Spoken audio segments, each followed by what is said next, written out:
بسم الله والحمد لله والصلاة والسلام على رسول الله وعلى آله وصحبه ومن والاه رب اشرح لي صدري ويسر لي أمري واحلل عقدة من لساني يفقهوا قولي.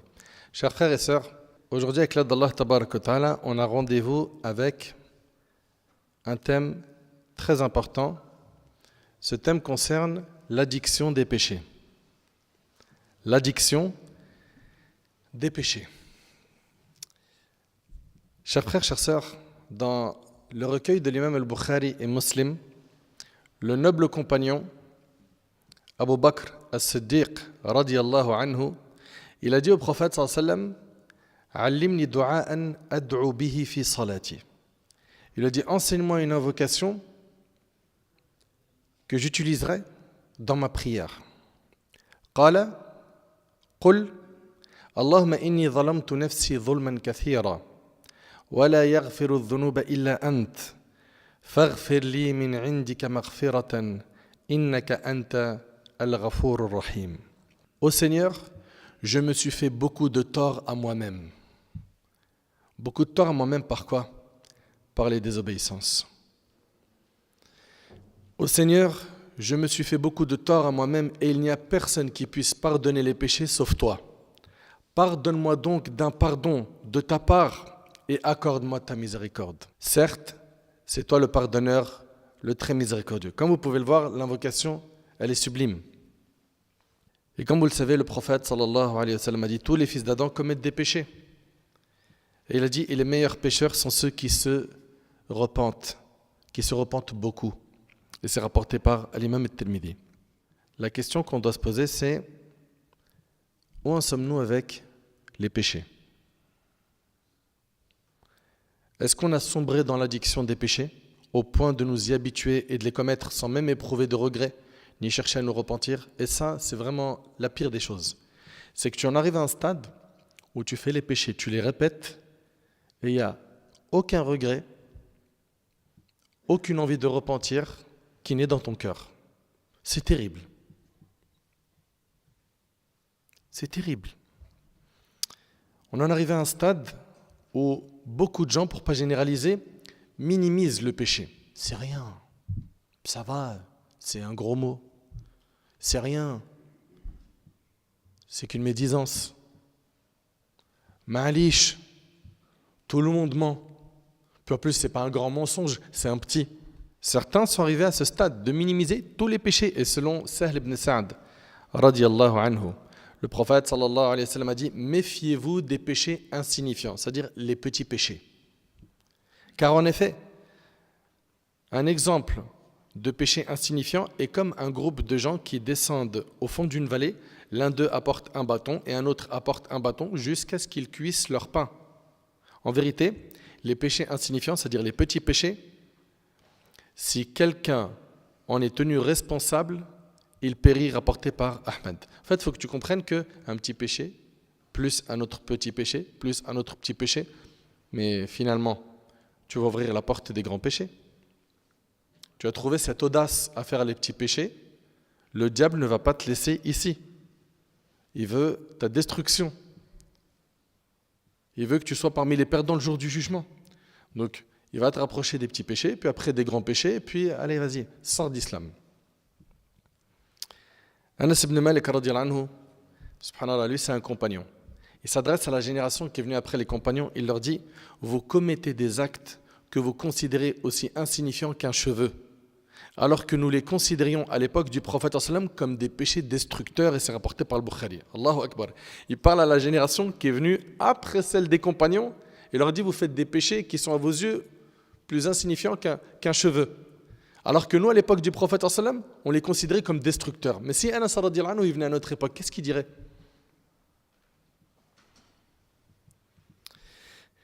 Et sachez une chose, c'est que l'addiction au péché a de multiples effets néfastes, parmi lesquels, et je veux que vous enregistrez bien ce qui va être dit, car on va citer énormément de points importants. L'addiction au péché a de multiples effets néfastes, parmi lesquels, et je vous demande d'enregistrer. 1. L'obscurité et la dureté du cœur que le pécheur ressent profondément en lui. Le premier effet néfaste des péchés, c'est que tu sens que ton cœur il est dur. À force de faire des péchés, tu es plus réceptif au rappel. Quand on te donne un conseil, tu es orgueilleux. Quand on te donne un conseil, tu vois le mal dans le conseil. Et si tu en arrives à ce stade, c'est parce que ton cœur a pris un coup. À cause de quoi? Des péchés.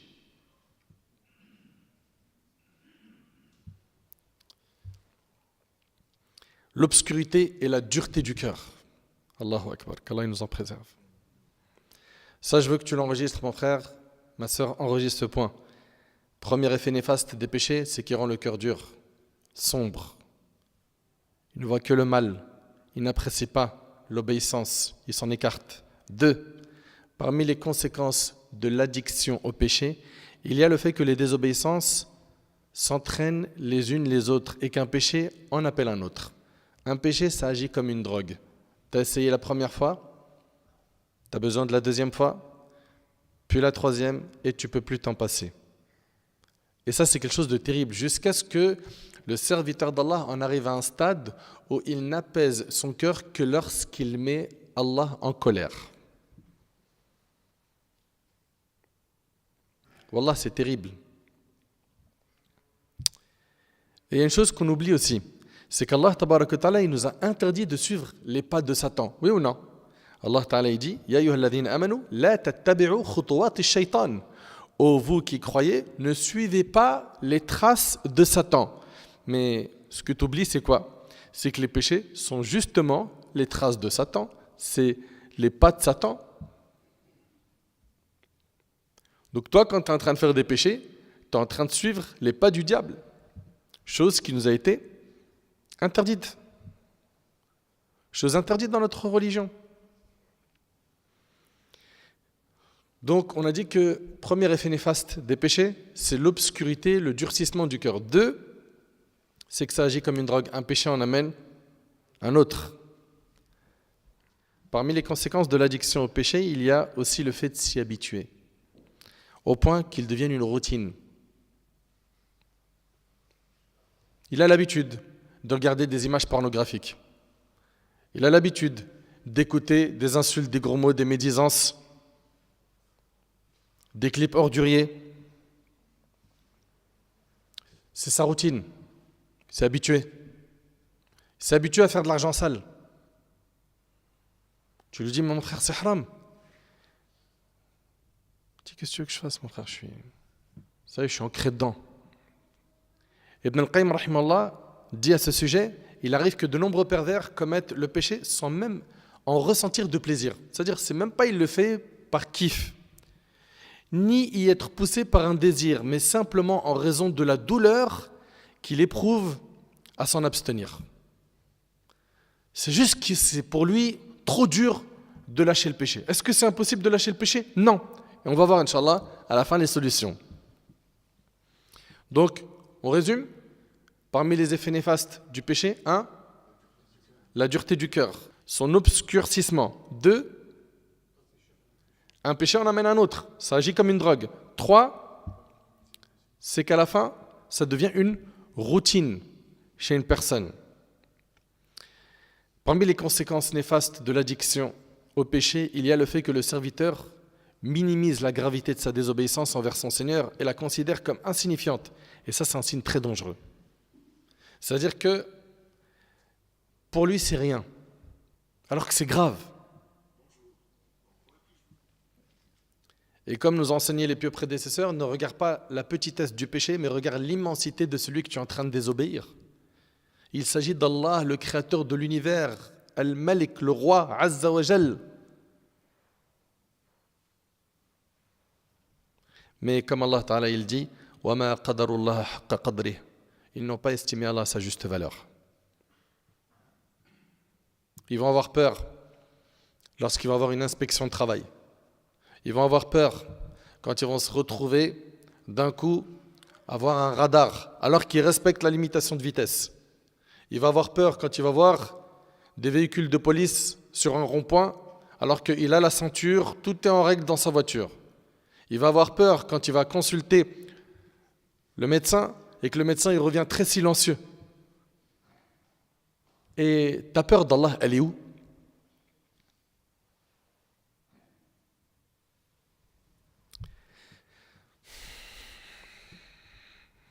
D'après Abdullah ibn Mas'ud radiyallahu anhu, il a dit, écoutez bien, certes le croyant voit ses péchés comme s'il était assis sous une montagne, craignant qu'elle ne tombe sur lui. Et certes, le pervers voit ses péchés comme une mouche qui passe vers son nez, alors il fait comme cela.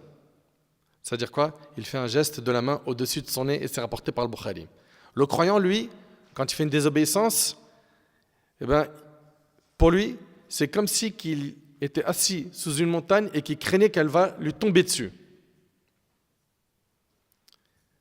Il craint Allah subhanahu wa ta'ala. Mais par contre, le pervers, celui qui désobéit à Allah, c'est ça un pervers, hein, c'est quelqu'un qui est désobéissant vis-à-vis des ordres d'Allah. Mais le pervers, lui, il voit ses péchés comme une mouche qui passe vers son nez et il lui fait un geste comme ça. C'est rien pour lui. Mes frères, mes sœurs, sachez que les péchés privent de l'obéissance d'Allah. Tu as envie de prier, mais tu vois que c'est trop compliqué. Tu sais pourquoi? C'est parce que tu as tellement fait de péchés qu'il y a un obstacle entre toi et l'adoration. Tu as envie d'être quelqu'un de sérieux dans ta pratique religieuse, mais tu vois ça comme étant trop compliqué. Mais c'est à cause de tes péchés. Un homme a dit à Al-Hassan al-Basri, rahimahullah, ce grand savant parmi les tabi'in, il lui a dit, je vais me coucher en bonne santé. J'aime prier la nuit. Je prépare l'eau de mes ablutions. Mais pourquoi je n'arrive pas à me lever pour prier?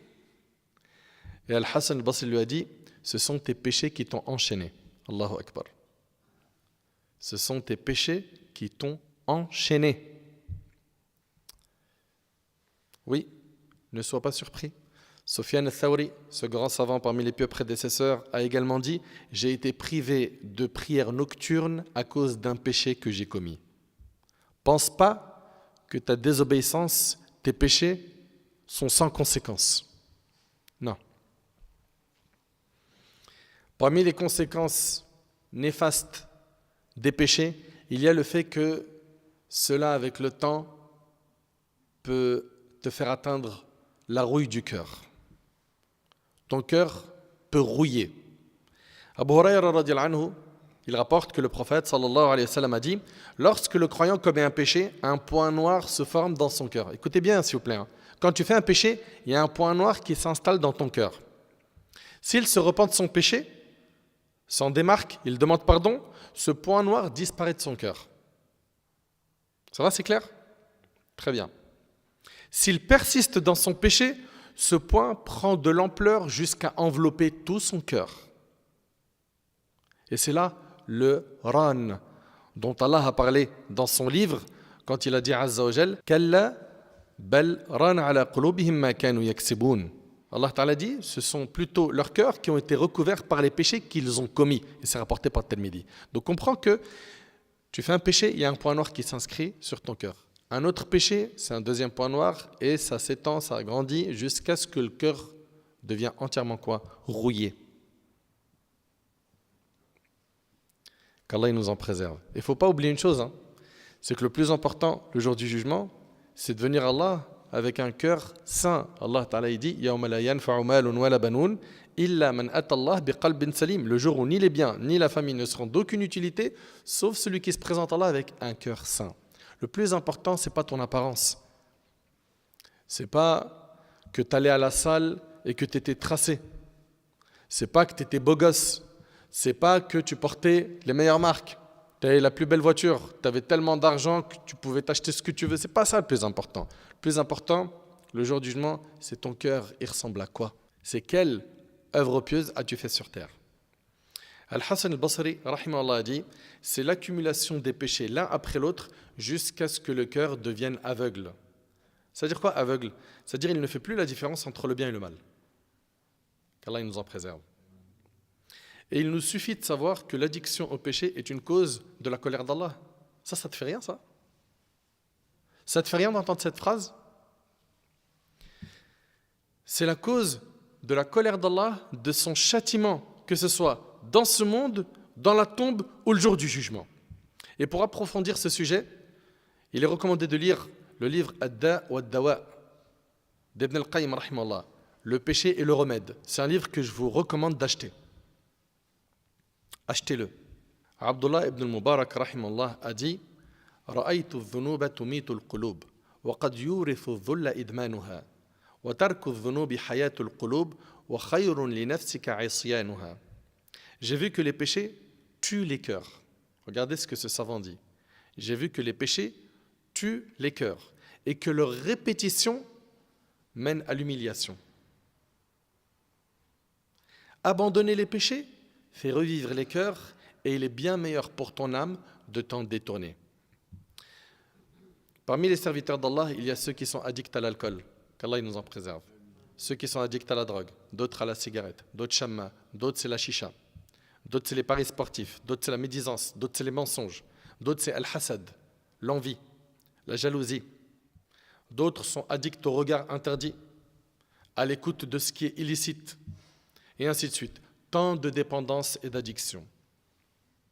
Après le péché, nous avons une manière d'agir qui est différente. Certains vont regretter immédiatement, d'autres vont mettre du temps à regretter, d'autres vont absolument pas regretter, hélas.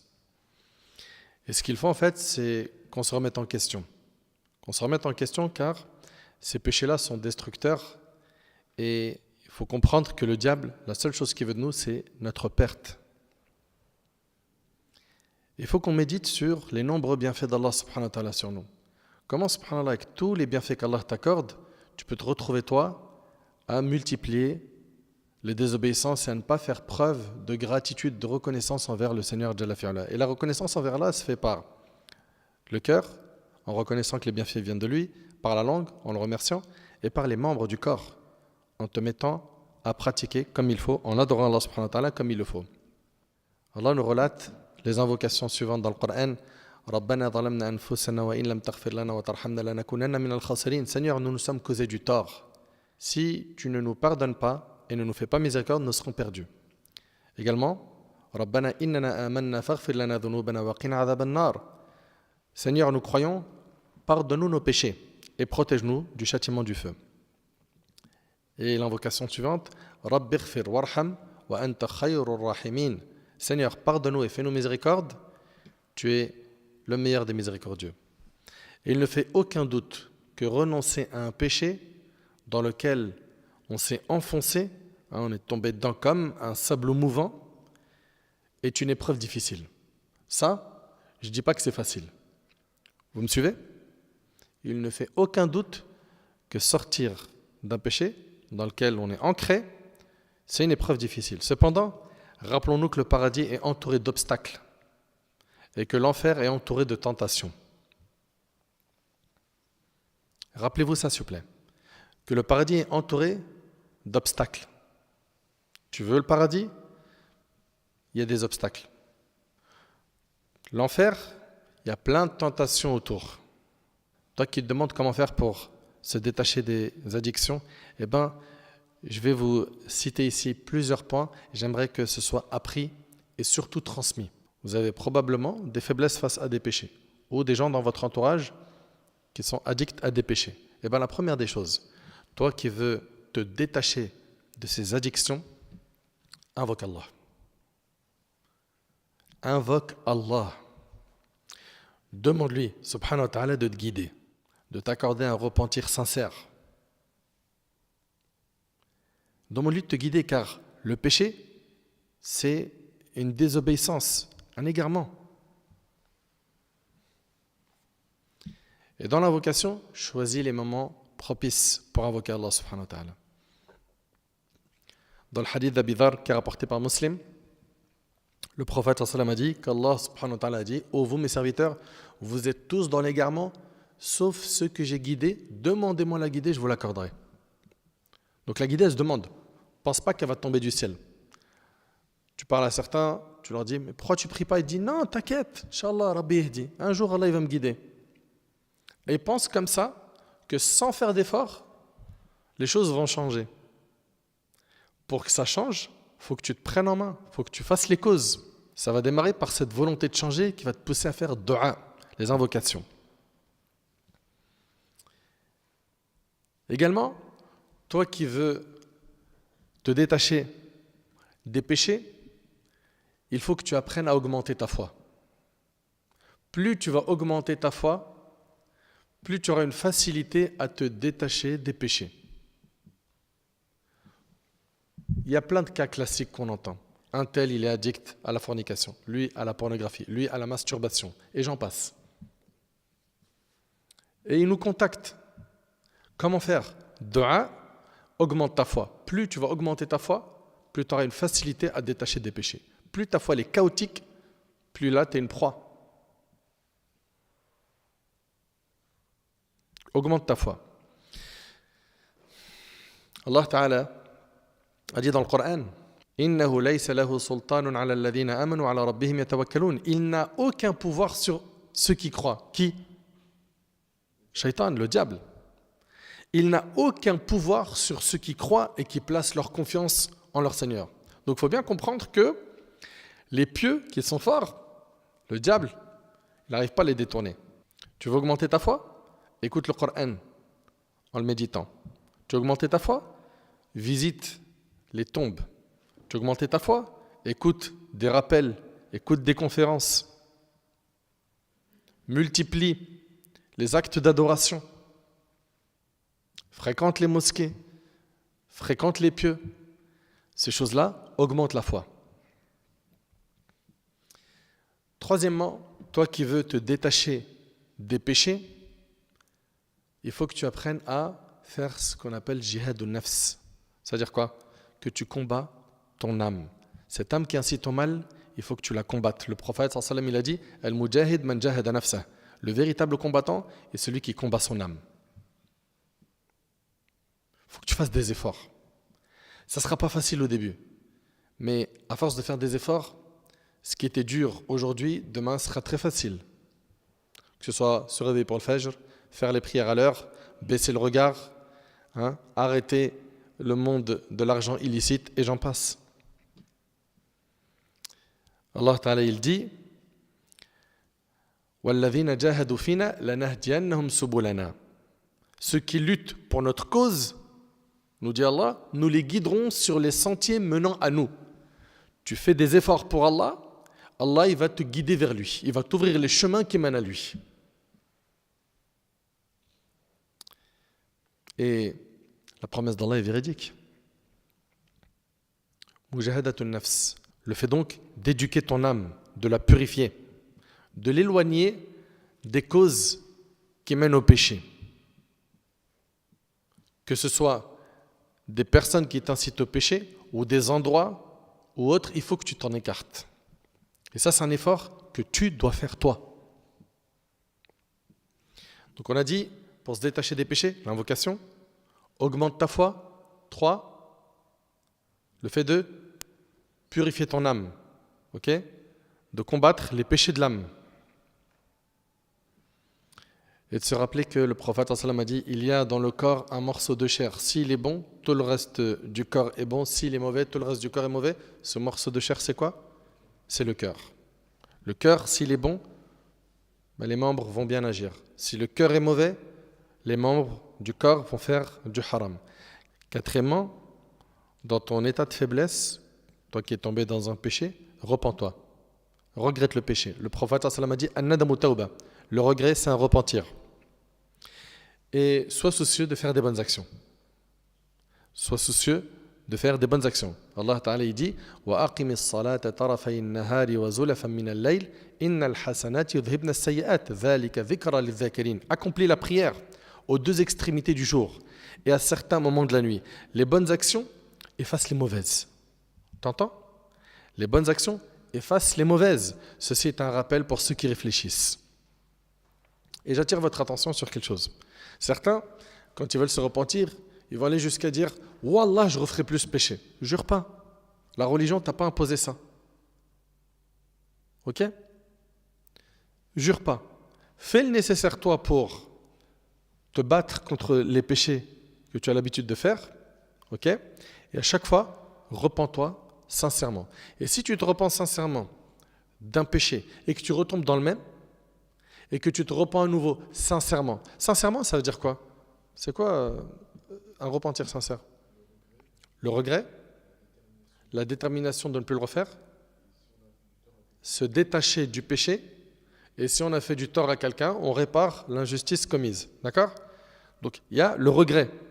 Je me suis détaché, je suis déterminé à ne plus le refaire. Vous suivez? Si quelqu'un s'est repenti de cette manière-là, sincèrement, et il retombe dans le même péché, et il se repent à nouveau sincèrement, et il retombe de nouveau dans le même péché, et il se repent sincèrement, est-ce qu'Allah il lui pardonne? Oui. Tant qu'à chaque fois, tu t'es repenti sincèrement, le repentir sincère, je le rappelle, hein, le regret, c'est-à-dire quoi? Ton cœur est rempli de regrets d'avoir commis cette désobéissance. Tu t'en es détaché et tu es déterminé à ne plus le refaire. Bah, tant que tu te repens à chaque fois sincèrement, Allah subhanahu wa ta'ala te pardonnera tes péchés. Vous savez comment la miséricorde d'Allah elle est immense? Allahu Akbar. Elle est immense. Parce que certains se disent quoi? J'ai fait le péché, je me suis repenti sincèrement, je suis retombé dedans. Vas-y là, faut que j'arrête de faire l'hypocrite, je me repens plus. Ça, c'est ce que le diable veut de toi, c'est que tu arrêtes de te repentir. Tant que tu te repens sincèrement, vous avez entendu? Sincèrement. C'est pas, il dit, je me repens, mais il n'y a rien de sincère, il ne regrette même pas le péché. Il est où le repentir là? Tant que tu te repens sincèrement, Allah tabaraka ta'ala te pardonnera tes péchés. Et je tiens à vous mettre en garde sur un point qui est important, c'est que il arrive que certains tombent dans le péché. Et ils tombent dans le péché en secret. C'est-à-dire, il s'est caché et il a fait un péché. Et après, l'erreur que fait cette personne, c'est que ce péché caché, elle le divulgue aux gens. Elle va aller le raconter aux gens. C'est-à-dire, là, il se retrouve finalement à avoir fait deux désobéissances. La première, c'est le péché qu'il a fait, et la deuxième, c'est de raconter son péché. Et aujourd'hui, avec les réseaux sociaux, c'est devenu terrible. Les gens se vantent de leurs péchés. Ils les racontent normal. Ils parlent de la fornication de la veille comme s'il avait bu un cocktail.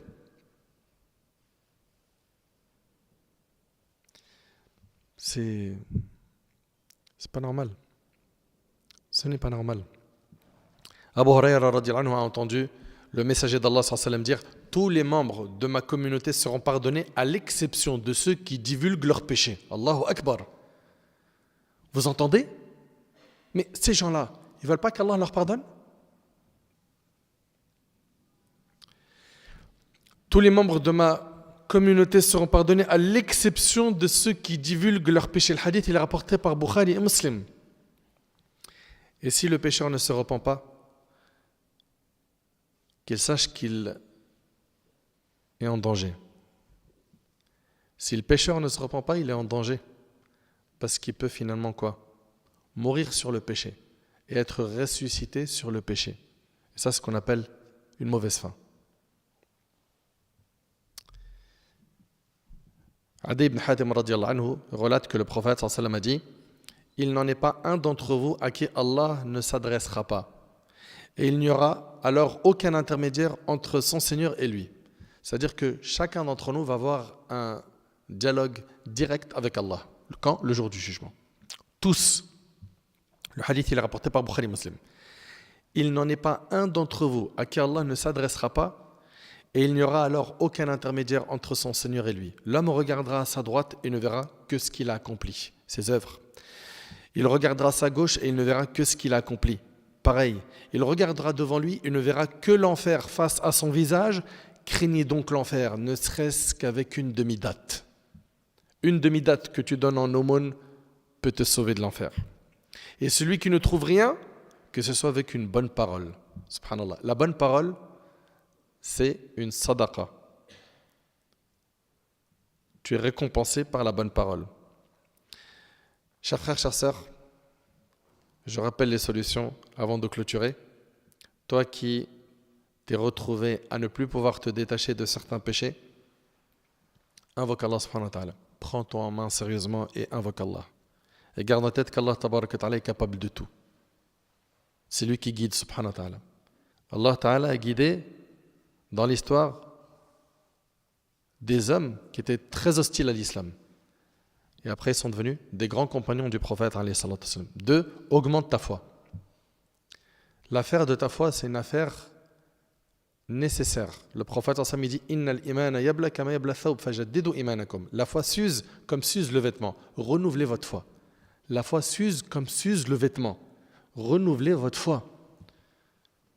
Mais c'est une affaire en fait de priorité. Est-ce que ta foi, c'est ta priorité ou c'est plutôt ton compte bancaire, ton compte TikTok, ta chaîne YouTube, ton nom dans le quartier? Elle est où ta priorité? Donc 1, c'est les invocations. 2, augmente ta foi. 3, il va falloir que tu purifies ton âme, que tu combats les péchés de ton âme. Et repens-toi sincèrement des péchés que tu as faits et fais des bonnes actions. Par ces bonnes actions, Allah subhanahu wa ta'ala, il effacera tes péchés. J'implore Allah subhanahu wa ta'ala de nous guider. J'implore Allah subhanahu wa ta'ala de nous pardonner.